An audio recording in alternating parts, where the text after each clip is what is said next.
राधे राधे। आइए ज्योतिष की चर्चा में अब आज हम बात करते हैं सूर्यपति योग। ज्योतिष में इस योग को बहुत ही उत्तम माना गया है। जिस किसी भी व्यक्ति के जन्म कुंडली में यदि अगर चंद्रमा अपने घर में, अपने उच्च के घर में या फिर मित्र के घर में जाकर के नवम भाव में बैठा होगा और उसी कुंडली में शनि दसम भाव में जाकर के बैठा होगा और दूसरे भाव में मंगल बैठा होगा, तो यहाँ पर सूर्यपति योग लग जाता है। सूर्यपति माने राजा अथवा राजा के समान इसका फल होता है।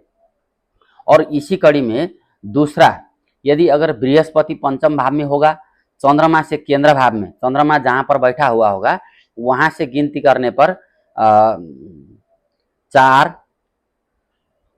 7 और 10वें भाव में जाकर के यदि अगर बृहस्पति बैठा होगा और लग्न भाव स्थिर स्वभाव का अथवा स्थिर राशि का होगा और लग्नेश दसम भाव में जाकर के बैठा होगा तो भी सूर्यपति योग लग जाता है।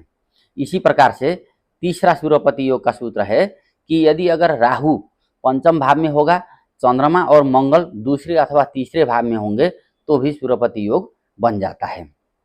और इसी प्रकार से शनि यदि अगर तुला राशि में होगा या फिर मकर अथवा कुंभ राशि में होगा, केंद्र में होगा या फिर त्रिकोण भाव में होगा और शनि के साथ जाकर के दसम भाव के अधिपति भी साथ में बैठे होंगे या फिर दसम भाव के स्वामी की दृष्टि, पूर्ण दृष्टि यदि अगर शनि के ऊपर पड़ रही होगी तो भी ऐसे जातकों को सूर्यपति योग लग जाता है।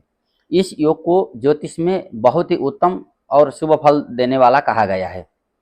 जिस किसी व्यक्ति के कुंडली में इस तरह के जो 3-4 मैंने आप लोगों को सूर्यपति योग बताए, ये योग यदि अगर लगे हैं तो निश्चित रूप से आपके जीवन में आप कोई बड़ा कार्य करेंगे, आपका नाम बड़ा होगा, राजा या राजा के समान सम्मान, आदर, प्रतिष्ठा ऐसे जातकों को जरूर मिलती है।